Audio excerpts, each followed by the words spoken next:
Ang kwentong ito ay hango sa totoong buhay. Karanasan ito ng tiyuhin ni Enrico na nagngangalang Fidel, na kilalang may mga manok na natatanging galing sa larangan ng sabong. At sa naging kaibigan nitong matanda na may kakaibang kakayahan. Taong 1984, Mount Banahaw, Quezon. Simula natin nung kabataan niya bilang namamasukan siya. Itong mga panahon na ito, kasalukuyang namamasukan itong si Fidel sa isang taong nagmamay-ari ng mga manok panabong na lumalaban sa mabibigat na kompetisyon.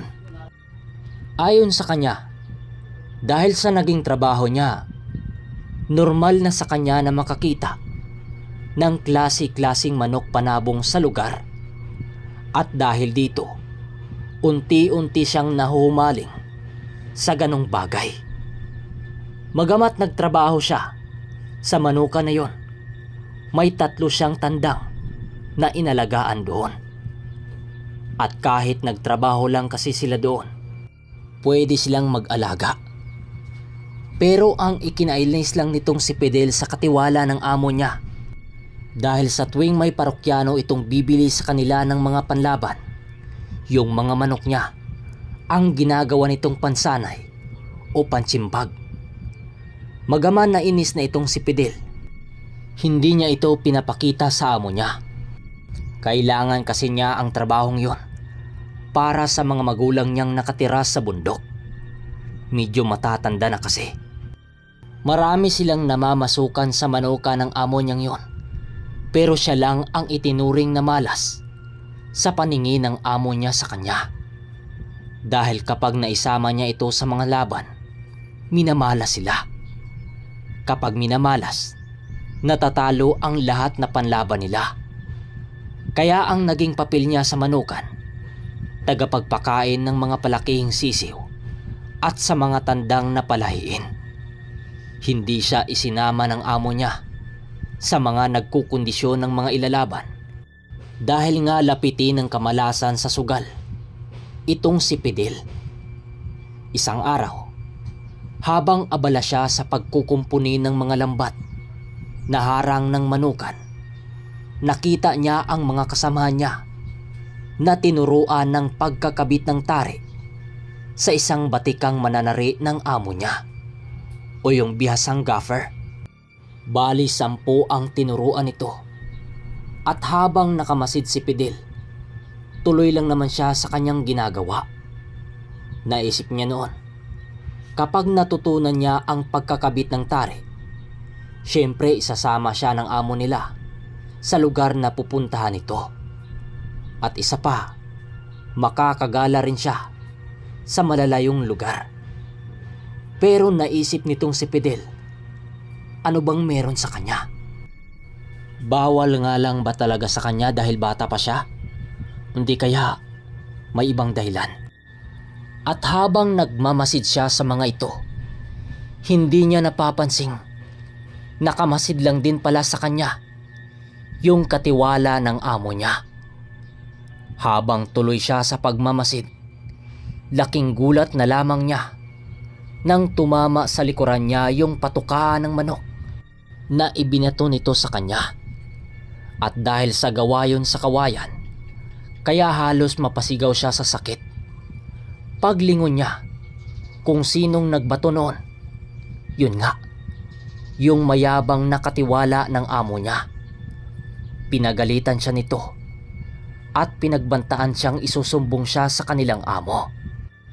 Sinabihan siya nitong malas na nga, tamad pa. Itong si Fidel naman, kaagad siyang bumalik sa ginagawa niya sa takot na isusumbong nga siya. Nang papalis na ang katiwala, napasapo naman sa ulo itong si Fidel. Nang makita niyang nabuwal sa nilalakaran yung katiwala, paano ba naman kasi hindi nito napansin ang mga nailong nakalatag sa lupa na gagamitin niya sa pagtahi ng mga lambat. Kaya ang nangyari, napasabi ito ng, "Kahit kailan talaga, Fidel, Bukod sa kamalasan mo, napakaburara mo pa sa gamit. Mamaya ka lang kay boss. Yari ka. Todo pasensya naman itong si Fidel sa katiwala sa kabila ng katangahan din ito. Pagsapit ng tanghali, habang kakatapos lang kumain nitong si Fidel, nagpahinga siya sa ilalim ng punong mangga nang may dumating sa kanilang manukan na mga parokyano ng amo niya, nabibili ng mga panlaban. At syempre, kanya-kanyang diskarte ang mga tauhan ng amo niya. Doon na inilabas ng katiwala ng amo niya ang mga tandang na napakaganda ng tindig. Maya-maya lang ay lumabas na din yung amo nila para harapin ang mga namimili. Dahil hindi lang nagbabase sa ganda ng itsura ang mga namimili, kaya humiling ang mga ito na kung pwede, makita man lang nila ang estilo ng pakipaglaban ng mga ito. Kaya naglabas ng iba pang mga tandang ang mga kasamahan ni Fidel para ipakita ang sparring ng mga tandang. Nang magsimula ng magpakita ng laban ang mga yon, tuwang-tuwa naman ang mga namimili. Bukod sa ganda ng tindig ng mga manok na yon, napakabibilis at lakas din. At habang pinapanood ni Fidel ang nagaganap, laking gulat niya nang makita niya ang tatlo sa mga tandang niya na ginawa na namang pansimbag ng katiwala ng amo niya, yung mga alaga niya. Pag-alis ng parokyano nito, agad namang umalis din ang amo niya. Ang natira doon ay ang mga tauhan at yung katiwala. Dali-daling nilapitan ni Fidel ang katiwala at kinuha yung mga alaga niya. Manoy Ilyong naman, yung mga alaga ko na naman ang ginagawang pangsanay. Pwede namang kumuha ka na lang ng iba doon. At bakit ba palagi mong pinakilaman tong mga alaga ko? Wika ni Fidel. Aba, pasalamat ka pinayagan ka pa ng amo nating mag-alaga ng panabong dito. Kami nga hindi eh. Kaya huwag ka nang umangal pa. Sagot naman ng katiwala ng amo niya. Magaman gusto na niya itong isumbong sa amo nila, hindi na lang siya naglakas loob na gawin yon. Sa takot niya sa kung ano ang mangyari sa kanya. Kaagad niyang kinuha ang mga tandang niya at kitang-kita niya ang pasa ng mga ito. Bawat isa kasi sa mga ito, tig-5 ang nakalaban nito. Kaya ang nangyari, bugbog sarado yung alaga ni Fidel. Kaya kinhapunan, pagkatapos ng kanilang trabaho, kaagad yung pumunta sa likod ng farm kung saan may tumutubong dulaw. Alam niyo yung dulaw? Yung dilaw na luya. Mabisa kasi itong pangtapal sa sugat o pasa ng hayop, maging sa tao ay pwede. At habang binubunot niya ang puno ng mga luyang dilaw, lumapit sa kanya yung tagawalis ng manukan na si Mang Kulas. Sa pagkakatanda niya, nasa edad 40 na ito. Fidel! Ano? Pinaglalaruan na naman ba yung mga alaga mo? Sabi ko kasi sa'yo, naiuwi mo na yan sa bundok nyo. Mamatay pa yung mga yan kung dyan mo lang ilalagay. Wika ni Mang Kulas. Wala lang namang imik itong si Fidel dahil sa lungkot niyang nadarama. Pagkatapos niyang kumuha ng gamot, agad na din siyang bumalik para gamutin yung mga alaga niya. At lumipas ang 1 linggo, may dumating na namang parokyano sa manukan ng amo ni Fidel na isa ding big time. Ang taong yon ay tawagin na lang natin sa pangalang si Don Pablo. Isa itong big time derbe ng mga manok na isa sa palaging bumibili ng mga panlaban ng amo niya. Ang isa sa palaging binibili ng taong yon ay ang palahi ng amo niya na tinatawag na ganador. Ayon kay Fidel, animoy halaga ng 1 buong kalabaw ang halaga ng mga manok na yon. Habang tumutulong si Fidel, para ilabas ang mga panlabang manok, narinig niyang nagsalita ang amo niya ng, "Don Pablo, hindi basta-basta ang lahi ng mga manok kong yan. Isinakay ko pa yan sa eroplano para lang madala yan dito sa atin sa Pinas. Kung baga, isa yang imported ng mga manok. Yun nga lang, magamat may kamahalan, isulit naman kung lumaban. Malakas ang lahi ng mga yan. At yan ang dahilan kung bakit dito ko gustong bumili. Dahil sa ilang panalo na ang napapatunayan ko." Don Lucio, nandito ka nga sa tamang lugar. Maraming mga manok dito. Pero dito mo lang makikita ang mga manok na kasing lakas ng agila ang mga paa. Ang lugar namin ang may pinakamagaling na mga manok sa lahat ng probinsya dito. Baka gusto mong makita yung bagong lahi namin? Sagot ng amo ni Fidel. Nang inilabas ng kasamahan ni Fidel ang sinasabing natatanging lahi nilang manok, tiningnan lang naman ito ng anak ni Don Pablo at nagsalita ng, "Malakas ba yan? Pwede bang masubukan?" Dahil sa sinabi ng anak ni Don Lucio, kaagad ipinag-uutos ng amo ni Fidel na maglabas pa ng ikatanggali nito at agad namang kumuha ng ibang manok yung katiwala. At nasipat ni Fidel na yung manok na naman niya ang kinuha nito. Nang biglang magsalita muli yung anak ni Don Lucio ng, "Ginoong Leo, kaya naming magbayad ng malaki basta mapapatay ng kalaban ang tandang na yan kahit wala pang tari." "Yan lang ba? Ilyong, ilabas mo pa ang isang imported nating manok." Maya-maya nga ay inilabas din ng kasamahan ni Fidel ang isang may kalakihang tandang na itim ang mga paa at pula ang mga balahibo. Agad itong inilapag sa harapan ni Don Pablo at kitang-kita nila ang bagsik ng tayo nito.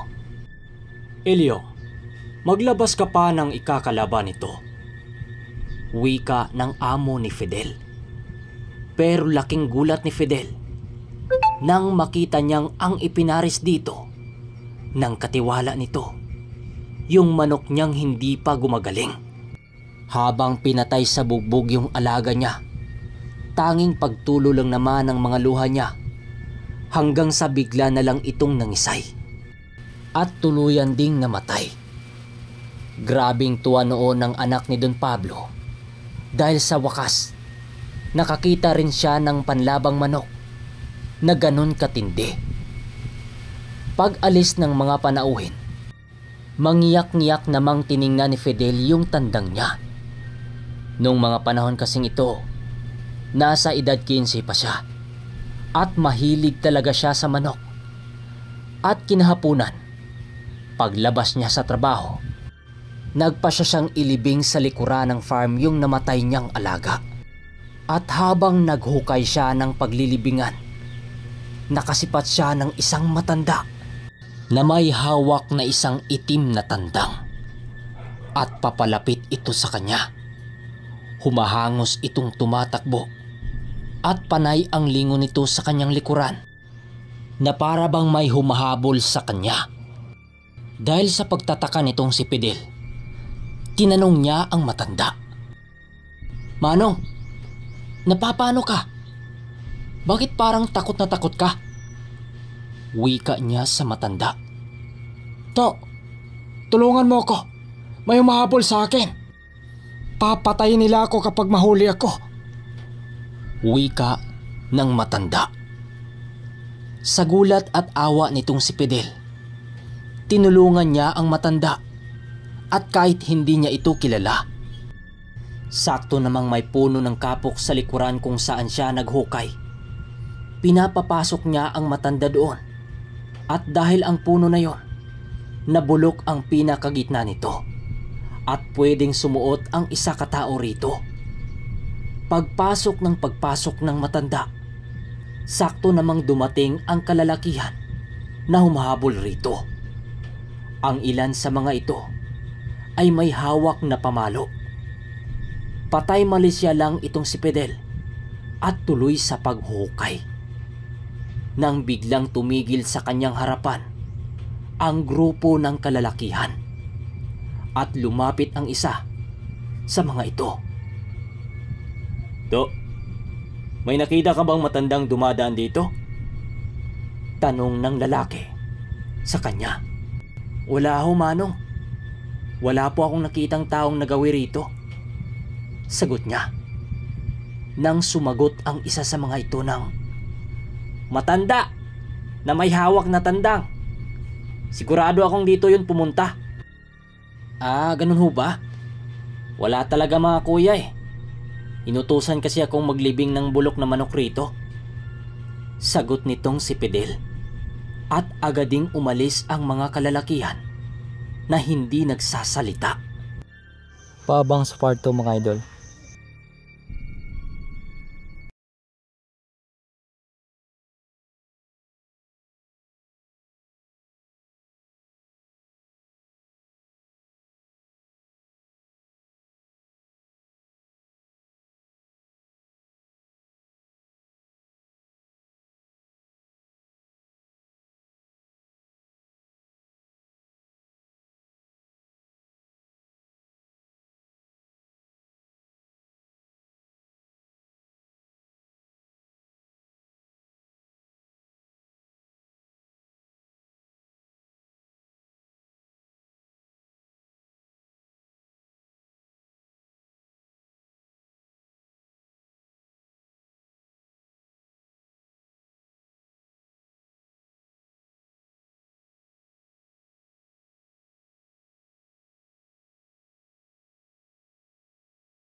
Mga kapinundong baryo, paabang ng part 2. At huwag kalimutang mag-subscribe upang hindi kayo maligaw sa ating kwento.